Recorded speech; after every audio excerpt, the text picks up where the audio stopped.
Assalamualaikum warahmatullahi wabarakatuh. Halo anak-anakku semuanya, bagaimana kabarmu hari ini? Semoga kalian semua dalam keadaan ceria, dalam keadaan sehat, dan dalam keadaan selalu bersemangat.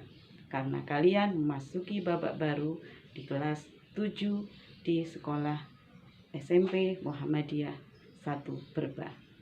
Anak-anakku sekalian, hari ini kita akan mulai pembelajaran jarak jauh. Tapi sebelumnya, marilah kita buka pembelajaran pada hari ini dengan mengucapkan kalimat basmalah. Bismillahirrahmanirrahim. Selanjutnya, Ibu akan menyampaikan tentang materi yang akan kita lalui selama 1 semester atau biasa disebut dengan kompetensi dasar.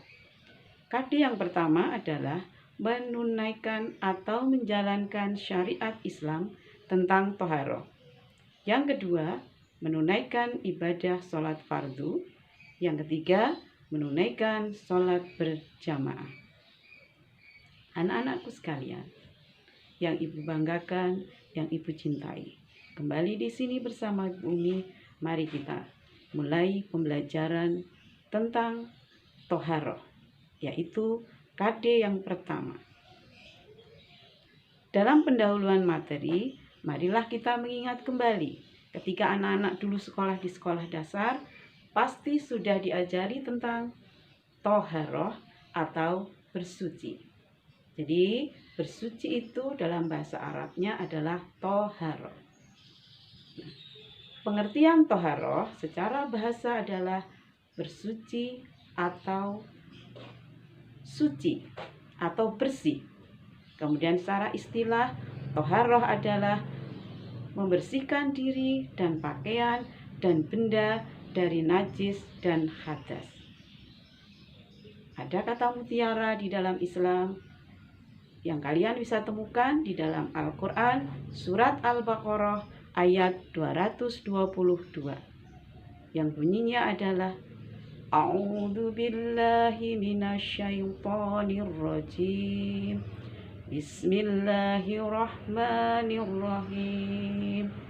Innallaha yuhibbu tawwabina wa yuhibbul mutatahhirin. Artinya adalah sesungguhnya Allah itu menyukai orang-orang yang bertaubat dan orang-orang yang mau bersuci. Jadi di dalam Islam pun diperintahkan untuk kita semua selalu dalam keadaan bersuci atau bersih.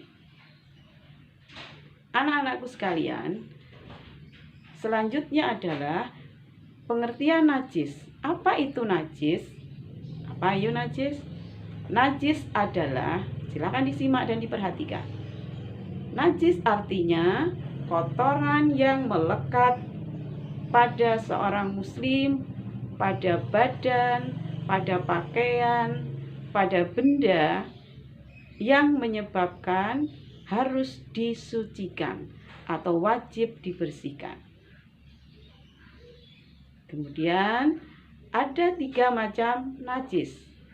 Najis yang pertama adalah najis mukhafafah. Artinya najis yang ketika mensucikannya cukup dibersihkan atau cukup dipercikkan pada tempat yang kena najis.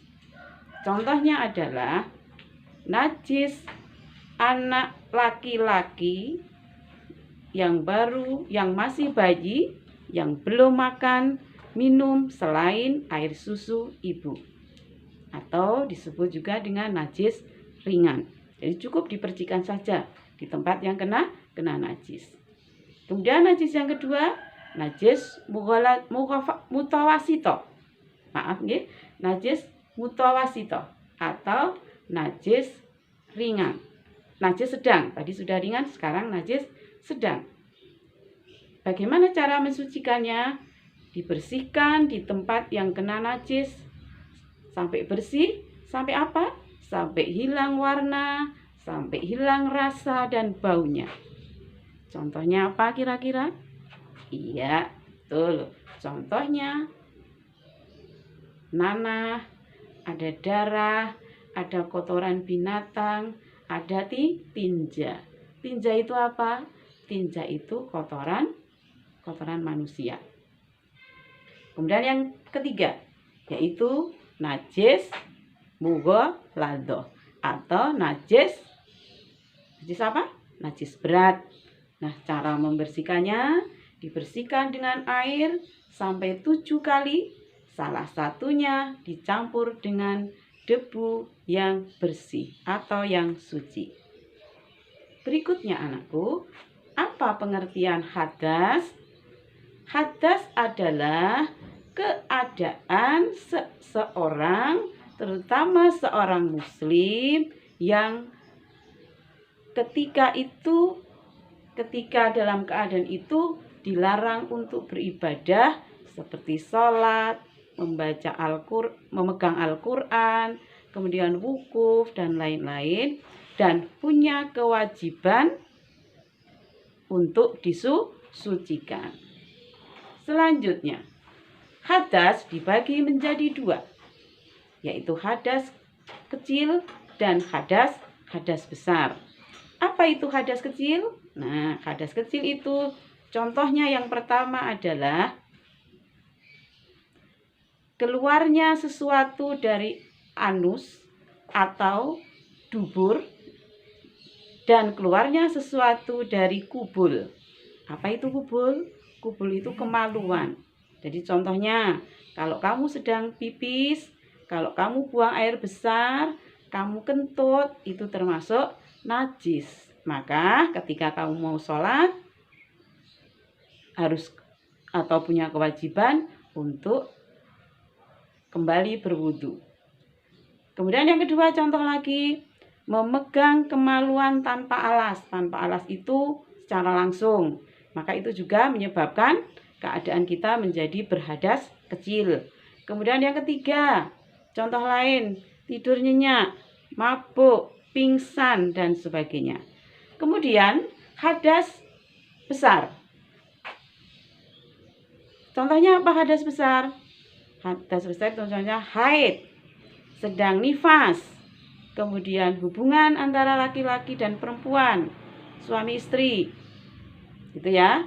Itu kemudian keluarnya mazi. Itu menyebabkan kita harus berhadas besar. Kita berada dalam keadaan berhadas besar. Selanjutnya anakku, bagaimana cara kita untuk mensucikan diri dari hadas besar dan hadas kecil? Nah, dalam Islam diajarkan bahwa ketika kita berhadas besar, ketika kita berhadas kecil, maka ada caranya. Caranya ada 3. Cara bersuci di dalam Islam itu ada 3. Yang pertama adalah dengan cara apa? Berwudu dan tayamu. Dalam keadaan apa itu? Dalam keadaan kita berhadas kecil.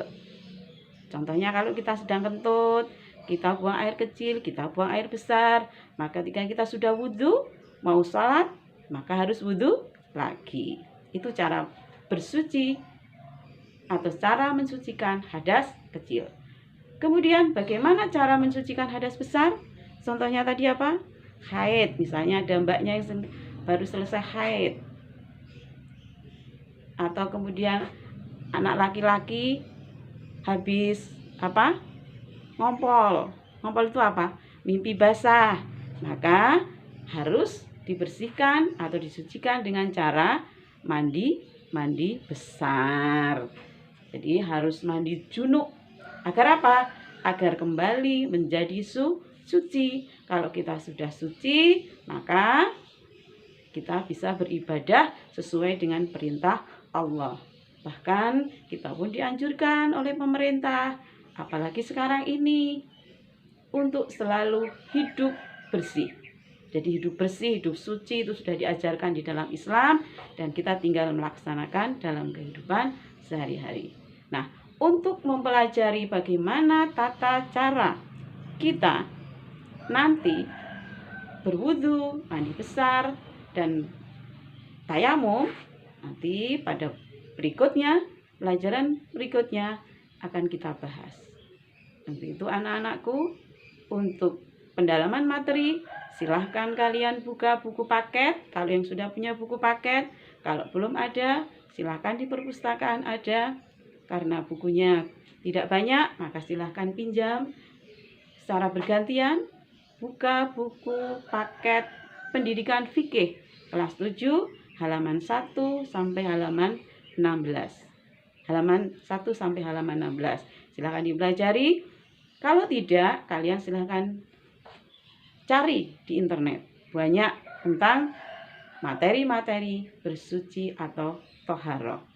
Selanjutnya, kalian praktekkan kalau sudah bagaimana bersuci, bagaimana hidup bersih sesuai dengan ajaran Islam.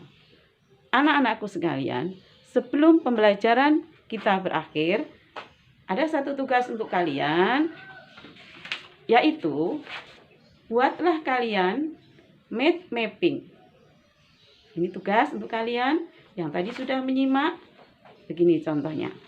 Ini contoh mind mapping.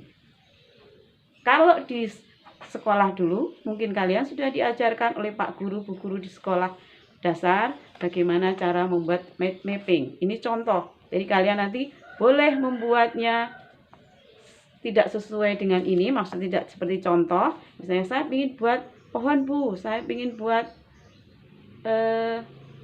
balon Bu, boleh. Ini hanya contoh saja. Nah, silakan dilihat. Contohnya begini. Tengah ini, bundaran di tengah ini kalian beri judul. Judulnya toharoh. Kemudian yang di atas, kemudian dikasih ini, dikasih kaki. Yang di atas nanti kalian tulis di sini tentang pengertian toharoh baik secara bahasa maupun secara istilah yang tadi sudah disampaikan. Kemudian di bawahnya ada kaki lagi. Kamu tulis di sini tentang arti najis. Jadi tadi najis itu artinya apa? Selanjutnya di bawah pengertian najis, kamu tulis macam-macam najis. Buat kaki lagi, terus ini ditulis macam-macam najis. Ditambah apa? Ditambah contohnya, ditambah cara mensucikannya. Kemudian di bawahnya lagi dikasih kaki. Ini ada arti hadas. Pengertian hadas itu apa tadi? Kemudian di bawahnya diberi kaki lagi. Di situ hadas itu ada berapa? Kemudian di samping sini kamu buat lagi, ya. Yang di sini adalah cara toharoh atau cara bersuci. Ada berapa tadi cara bersuci atau toharoh? Kalian tulis di sini. Ini tugas kalian di rumah. Buatlah dengan buku gambar atau dengan kertas HVS. Boleh diwarnai. Nanti kalau sudah, silahkan kalian kirim lewat Classroom atau boleh lewat WA. Nanti suatu saat ketika kita sudah bertatap muka, akan Bu Umi cek, akan Bu Umi lihat. Jadi anak-anak walaupun di rumah harus tetap mengerjakan. Demikianlah anak-anak pembelajaran kita jarak jauh hari ini. Semoga bermanfaat. Nanti di kesempatan yang lain, di pertemuan berikutnya, kita akan membahas tentang 3 cara bersuci atau toharoh. Marilah kita tutup pembelajaran pada hari ini dengan mengucapkan kalimat hamdalah bersama-sama. Alhamdulillahirabbil alamin. Fastabiqul khairat. Selamat berjumpa lagi. Wassalamualaikum warahmatullahi wabarakatuh.